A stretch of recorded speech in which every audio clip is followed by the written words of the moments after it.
Joey, this is the last day that you and I will record from the office. I'm going to say in the office, not like the office that we used to watch, enjoy, but this is the office that we did enjoy.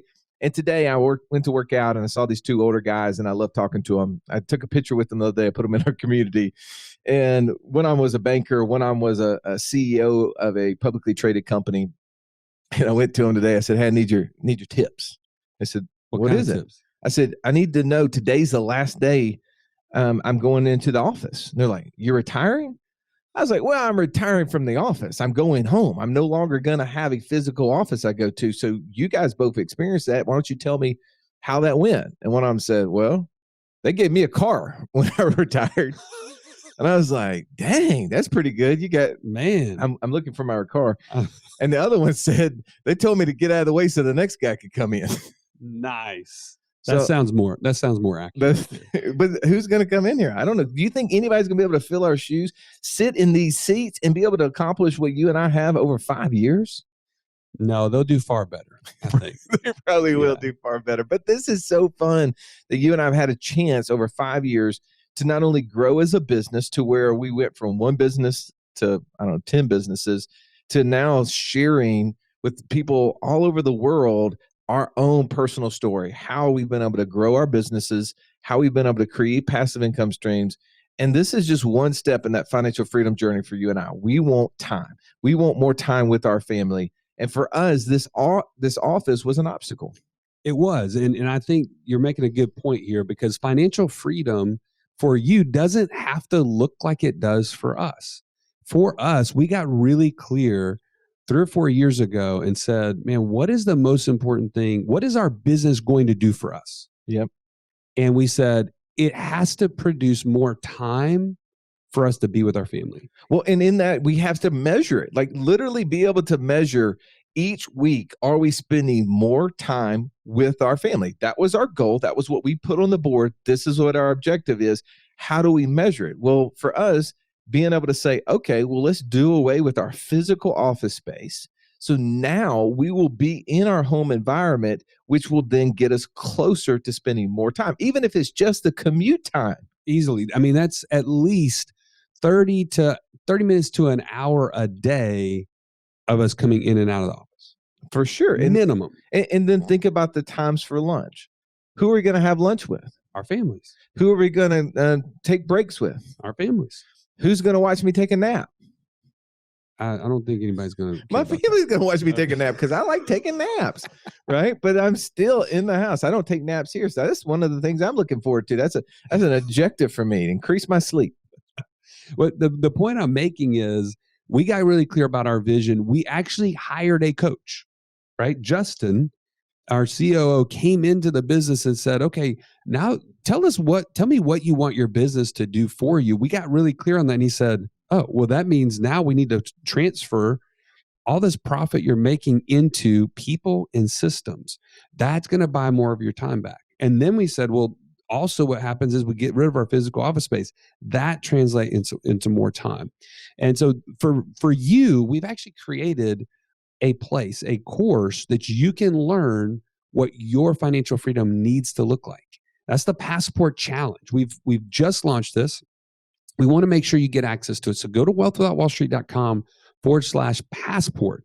It is super simple, but super impactful to have that clarity, to know exactly where you're heading, what financial freedom will look like when you get there, so that you can start making decisions in light of it. And hopefully this is just inspiration of what we're doing with this physical office space to say, man, they got really clear. I can get really clear. Let's take the next step. All right. Well, let's jump into today's podcast where we discuss July 2021's passive income report.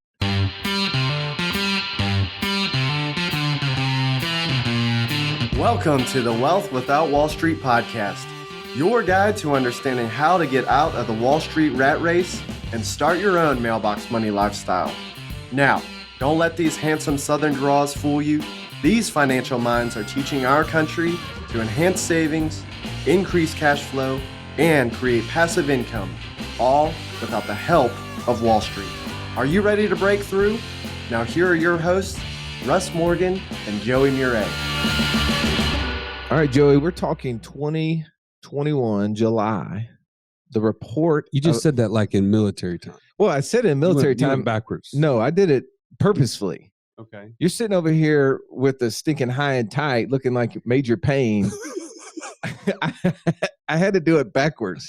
I knew when I went to Great Clips and I was rolling back in here. There is no such thing as great clips. It is quick clips. That's I was all going it to is. get crushed. I went a little tighter this time. It's quick and cheap clips. That's what you got. Hey, but why'd you go? Why'd you get it tighter than normal? Well, okay, so we're going on an RV trip. Yeah, 25 days. 25 days. Now, for everybody who doesn't know, how many kids do you have? 5 kids, 5 girls. Okay, so you, your wife, and 5 kids are jumping in an RV, Birmingham, Alabama. Where's first stop? First stop's going to be Arkansas, Little Rock. Second stop? Elk City, Oklahoma. Next stop? I believe that's Albuquerque. You going to New Mexico? Yeah. You've been there before. Yes. You got there in a little bit quicker than 3 days the last time. Yeah, a little bit faster. And then next stop? Going to the Grand Canyon. Sweet. All right. And then we'll be in Vegas, where we will be a part of the boot camp for Land Geek. Oh, that's right. Yeah, if you're heading out to Las Vegas next week for the this is the fall boot camp for the Land Geek. That's right. Dude, looking forward to seeing you. We'd love to see you in person. That's right. But yeah, so I had to get a haircut because I don't want to be messing around with trying to get somebody to cut my hair. I mean, what if I don't find somebody as good as Great Clips out west? Yeah, I mean, anybody with a pair of scissors and a buzz cut, like picture to look at could not accomplish what that girl who just got out of barber school or whatever it's called. Is straight up skills. Right. Okay? Did you ask her how long ago did she actually get her license, or is she still training to get it? Hey, she was a pro. Well, she got paid, so that made her a professional. That's right. How long has she been professional? I don't know. Those are details. I mean, that was insignificant. Once I saw her work, I knew she had been doing this for quite some time. Like, what did her personal haircut look like? It was fantastic. It looked good? Yeah. Did she did it herself? I'll tell you what, she was super excited about hearing about our passive income report. Okay. She told me, she's like, her and her son talk about this stuff all the time. That's awesome. Well, So good. I'm excited. I'm good. Okay. I won't make fun then, because if she's listening, I don't want to make fun of somebody who's listening. She's fantastic and she's excited. All right. Well, I'll quit making fun of quick clips. I mean, good clips. Let's talk about passive income. So last month when we reported on this, we actually made a boo-boo. We underestimated how much passive income we have. Bank error in your favor. Yeah, this is the one time where community chess came to real life.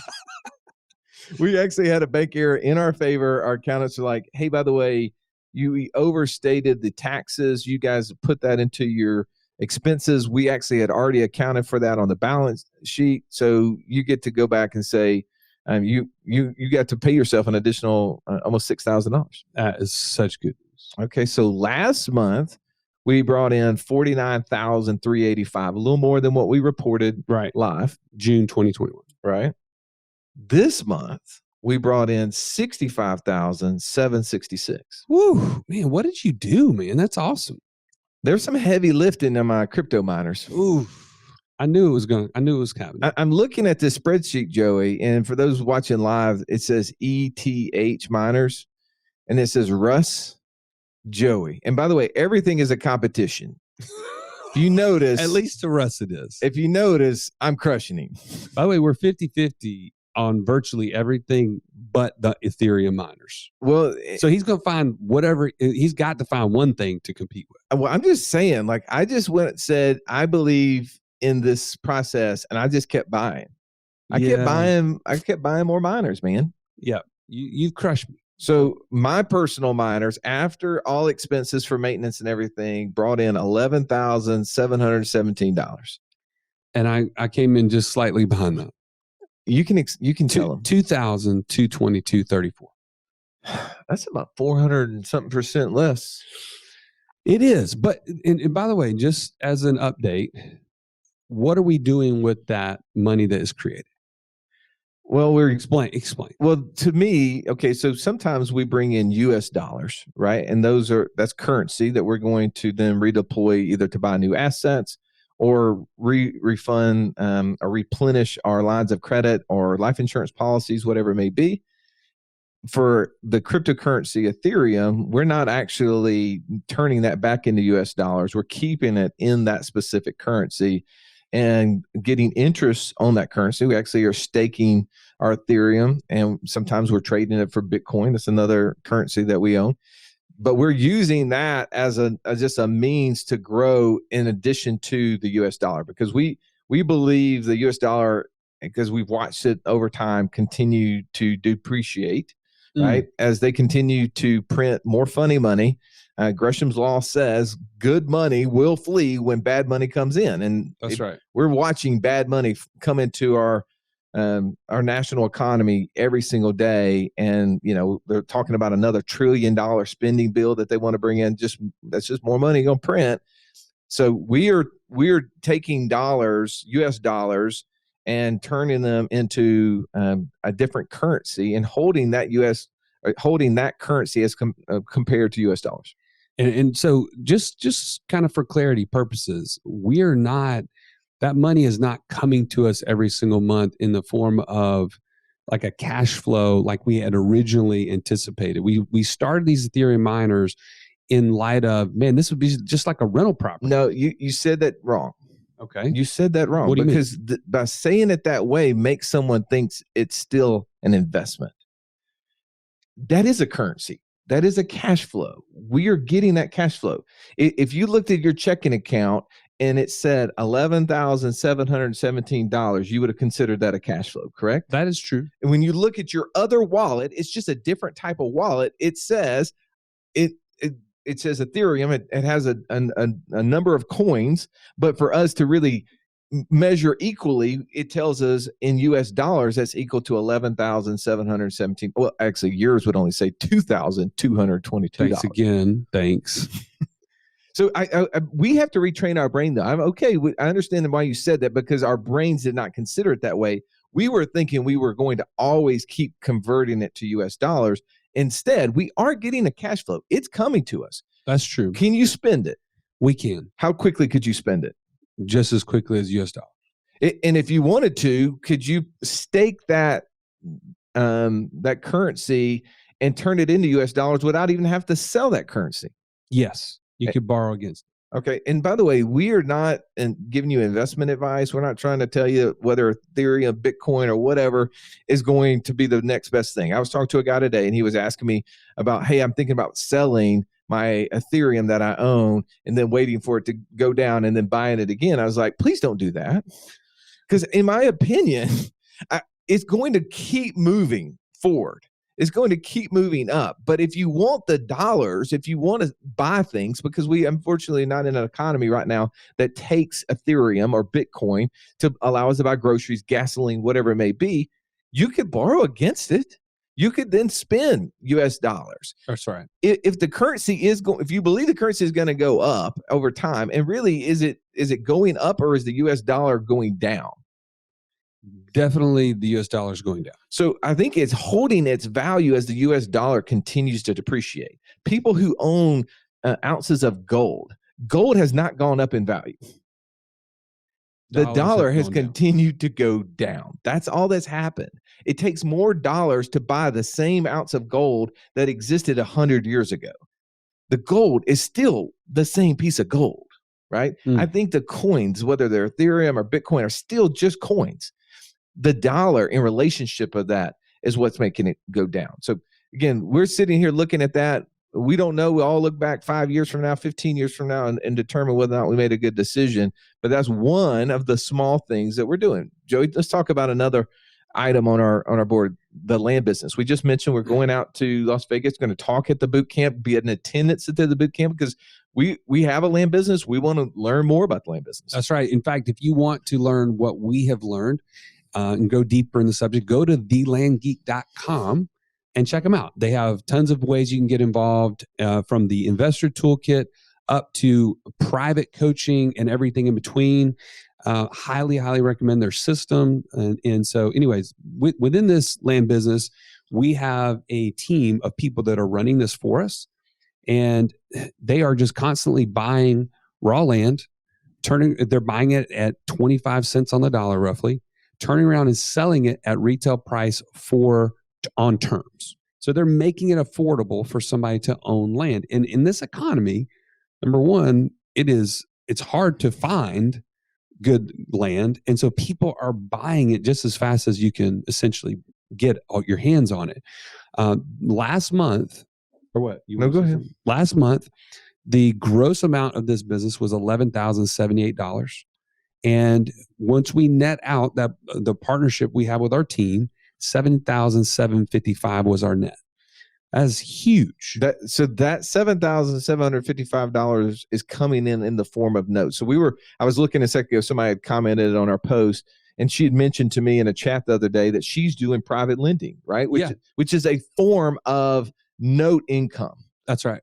That's what this business is, right? We're creating notes. Instead of like giving dollars to someone, we're selling them land, and they in turn are paying us. This is a great differentiator. So if you were flipping land, so it might be a little bit misleading what we're talking about. Right. If you were just flipping land, it has the connotation that you're buying something, paying, or like selling it for a profit, but it was like a one-time transaction for a profit. And just like flipping house. And there are people in the land flipping business, so that's what their goal is. Their goal is to go find property, buy it at 25 cents on the dollar, turn around, sell it for 100% return, flip it on wholesale to another land flipper.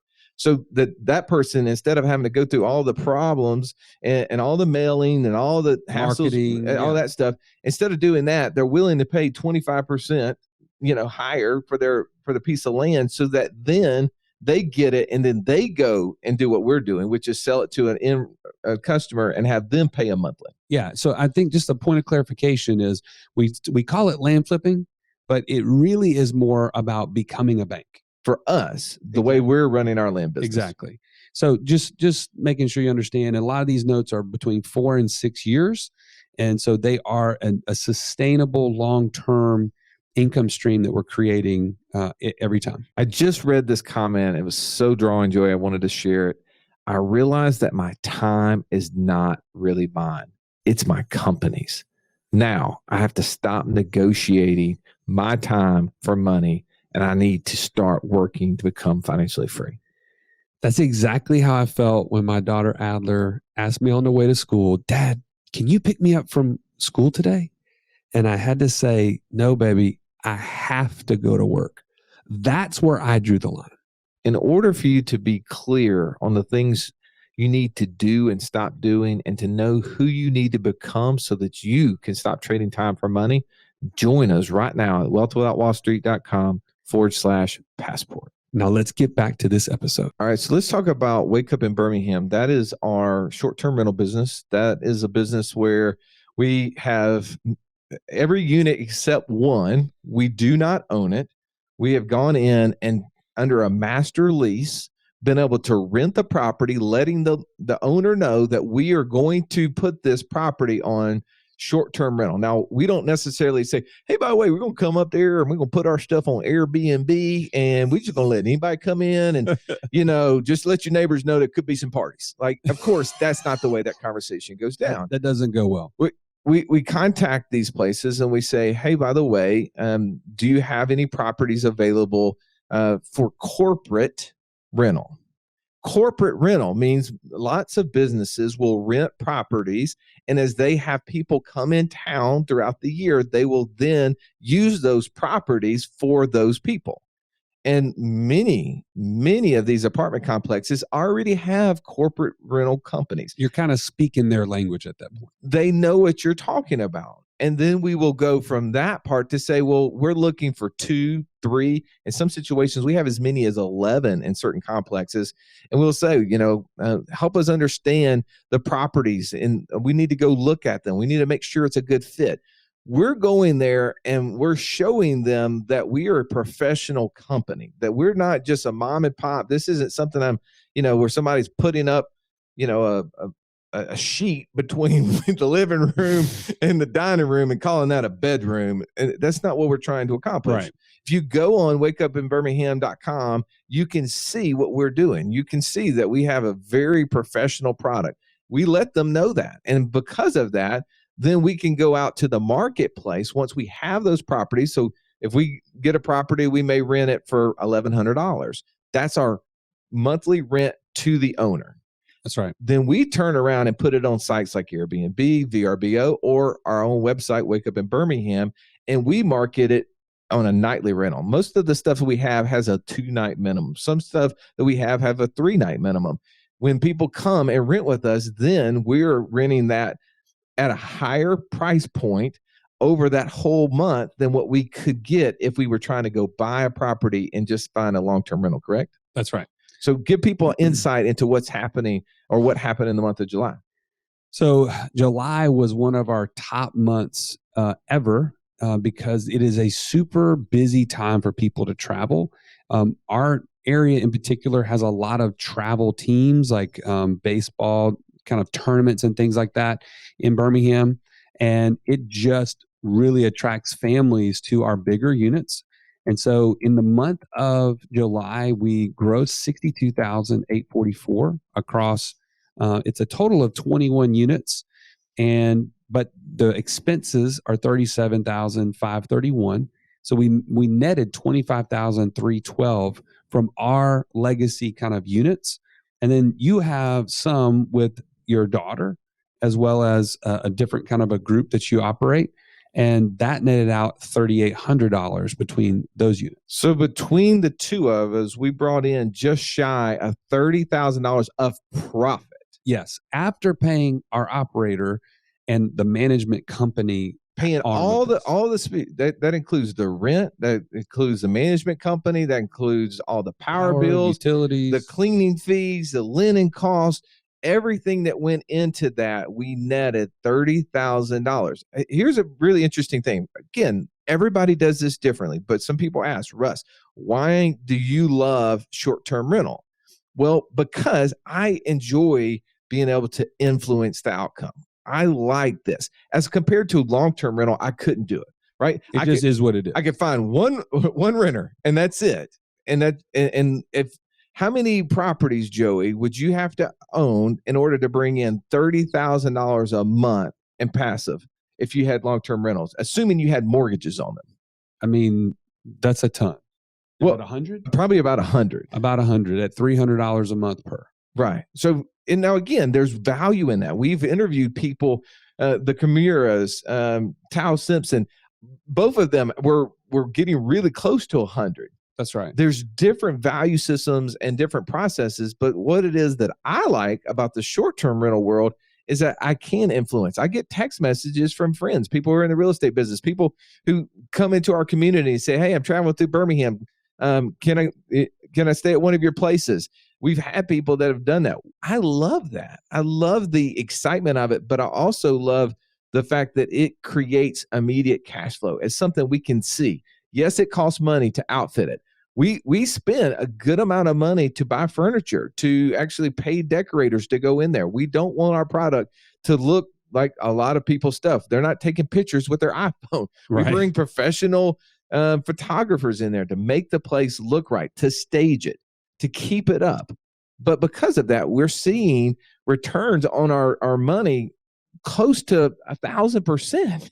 That's huge. It is crazy. And so if you we have a course coming soon where you'll be able to purchase and learn exactly the system that we've implemented. Well, and I've had a lot of people like me say, I was really close to taking the short-term rental mastermind that you guys offered. I know you guys had about 50 people go through it over a 6-month period of time. I noticed that you're not doing that anymore. Tell me more. And so here's the thing is that the operator who runs our business was teaching that course.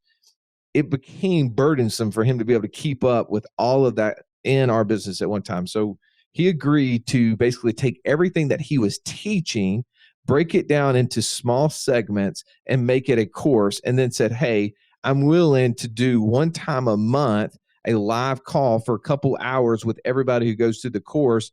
if they want to continue to be able to ask questions and be able to be, more importantly, in a network of other people doing Get the support. Because exactly. I think that that's the key, is a lot of times we just need to be able to share questions that comes up. Like we had a question in our group the other day. A guy said, hey, great great experience, loves the fact that my unit's going, but also had this weird experience. Can you tell me what you would do when you have somebody who's coming in and out of your place butt naked and smoking? When the house rules, it definitely said that no smoking was available. I forgot to tell them, hey, don't come in and out of the house butt naked. Clothes are required. Yeah. When you walk outside of our house, have your clothes on. That's one of those house rules that you kind of think twice about adding. Because if you have to put in your house rules, that tells the people that are renting that it's happened before. Yeah, and they're like, wait a minute, should I be going naked in and out of this house? Oh my goodness. Maybe I should be thinking about that. That makes you think about that. Like the time you get out of the shower and you're drying off and you sit down on that couch butt naked, and then you're like, wait a second, I'm not the first person to have this idea. That gets a little sketchy. A little awkward. All right. So Wake Up in Birmingham would love for you to stay with us if you come through Birmingham, but also would just love you to look into this business model. When you go through our Pathfinder course, we actually have taken the time to help you discern and maybe reduce the number of ideas that exists on the passive income pathway. Short-term rentals on there. And when you use your investor DNA, you can determine whether or not that's a good fit for your own personality. And when you go through it, you'll see why Joey and I like it so much, because it matches our personality so well. Exactly. All right. So the next thing on the list is our ATM fund. It's kind of boring. It is boring. It's just solid $2,184 a month. That's net of all expenses. It just is what it is. Every month, same number. People say, well, what are you guys doing? We're like, well, we put money in, it kicks money out. Most of the time, ATMs just kick money out, but you had to put it in at the bank. Congress prints a bunch of money, puts it in our ATMs, and then people come get it and they pay us a fee. So here's the thing. People will say, but aren't ATMs going away? Because I don't have cash in my wallet. I don't know the last time I've gone to an ATM. Are you guys nervous about your ATM fund? I'm personally not nervous because there's even technology coming to compensate for changes in currency. So it's not that this is foolproof. I don't want to ever say that, but it still meets a huge market. And it may not be applicable to you every day, but there are people out there that rely on this sort of service. Yeah, there's a lot of people that do spend cash. They're in that world where dollars are being traded, and they put it in a bank just so that way they don't have to carry it around in their pocket, but they can get access to it when they need it. So I think that world may change over time. For us, this was a little bit of definitely a very passive activity for us. It was something that one of our other coaches had talked about and shared with us. Mark Haraguchi had shared some of the ATM funds that he had been a part of. So we were interested in that as one of the things. Now, we do have some long-term rentals. We have a small interest into a multifamily syndication where we bought into an apartment complex. Ultimately, that apartment complex got thrown into a fund, and that fund is in the process of accruing monthly payments. At some point, Joey, I will see a lump sum of all of that. At least that's what I'm banking on. There's a handful of other people that got into it like I did, and they're waiting on that money to come. We've got your long-term rental, which is the one property that we own, that we do own. That's a part of our Wake Up in Birmingham. We give you actually an increase in rent this past month. Man, I think, I had some good behavior this last year, and you guys realized that you were way underpaying me, because market rent on a 2-bedroom in our area is closer to $1,150 a month, and we were only at $1,050. So I got $100 more this month than I did in previous months. Well, you $200. You upgrade your oven for us. I had to pay that too. But when are we upgrading those windows? Once we save enough on this increase, I'll look at putting it into window. I need you to, again, I'm just letting you know as a tenant, I need some new windows. Man. All right, I'll get on that. Okay, let's talk about the information business. That is really one of the things that the information business is what inspired this passive income report. You and I have interviewed John Lee Dumas and Pat Flynn. Yep. I love those people. I think that they definitely are innovators in the information space business. They inspired us to create a passive income report because they were publishing their own report.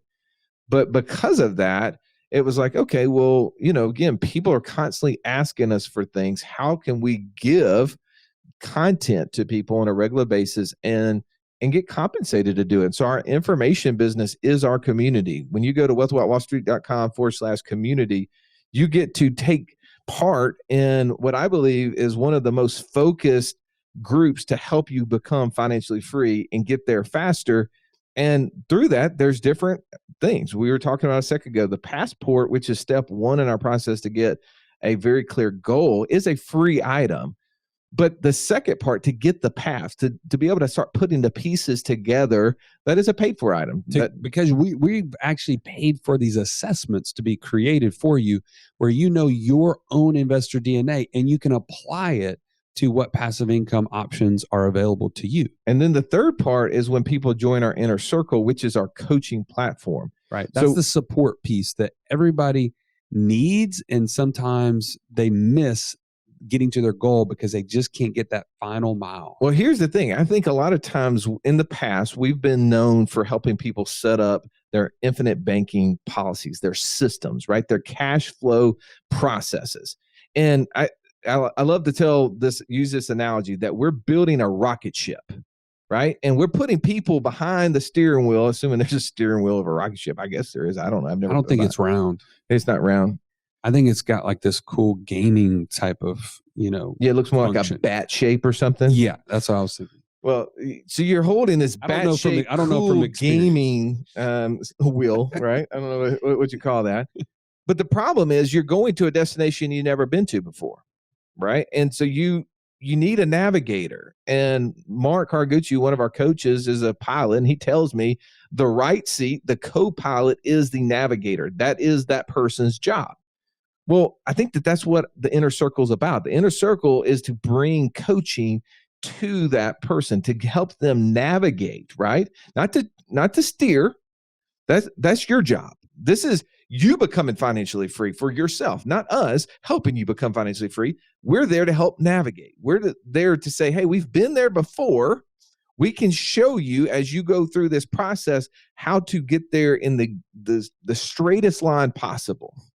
And those people who are joining our inner circle are getting access 2 times a week to group coaching, 6 times a year to one-on-one coaching, getting access to every course, every piece of content we've ever put. All the calculators. And more importantly, getting access to a group of people who are doing and are trying to accomplish the same thing they are. And when you surround yourself with people who are not trying to become financially free, which is probably where most of us are, because the world that we live in just doesn't think the way that you think, doesn't listen to podcasts just like this one. You surround yourself with people who are not on that same pathway to become financially free, you're going to find yourself not getting any closer. But when you surround yourself with people who are trying to become financially free, who are aspiring to get there faster, you'll be amazed. Joey, you had an amazing conversation with somebody the other day who said to you, hey, by the way, I was coming down this process. I was thinking about becoming financially free, but I was just going to do it like everybody else I knew. I was going to buy a single family property. Then I heard your podcast. I came and spoke to you. I set up my rocket ship. I listened to another podcast, and the next thing you know, I'm sitting in a seat learning how to buy and to buy apartments and grow capital for it. This individual is now owning apartment complexes as compared to having a single family property. Exactly. Yeah. He invested in himself. And I think that's the beauty of this community too, is you've got to spend your time somewhere. It might as well be in a place that is aligning with what your goals are and with the people who are on the same goal or the same path that you are. So yeah, it makes a tremendous difference. Just kind of sharing a little bit more about that conversation. This gentleman is in his 50s and he's like, Joey, this has changed my entire world. And not to mention, he's got like a 3-year-old son. And he said, Joey, this is generationally going to rock my family's world. Like, this is going to be a complete game changer for us. And it all started because he started on this process and he started to invest in himself. So I want that for you. That's what we built this community for. We happen to have made $11,000 last month in a profit from that business. And so that rounds out our passive income report. So this month, total income was $126,000. That's how much revenue came in. We sent out $60,000, so our net was a little over $65,000, which was an increase over the previous month of 33%. Now, you may say, well, how big of an increase was it over July? It would be a higher number than Joey and I could come up with because last July was the first time we kept up with this, right? That was the first month we had one unit with Wake Up in Birmingham. And we had some Ethereum miners. Actually, it would have been smart of us to probably go and look up exactly what that first report looked like. But going forward now, we're going to start doing month over month, but also this month over last year's month, just to start being able to reflect on that. But anyway, thank you for allowing us to share this with you. You have something you want to say, Stallion? No, I just want to say thank you for your feedback. We get your encouragement every month whenever you see this. And again, hope it inspires you to greater things than what we've even been able to accomplish. So as always, thank you for listening to this podcast, and we'll see you on the next one. This has been the Wealth Without Wall Street podcast. Don't forget to subscribe to the show to break free of the Wall Street mindset and begin building wealth on your own terms in places you understand so that your wealth will never run dry. See you next episode.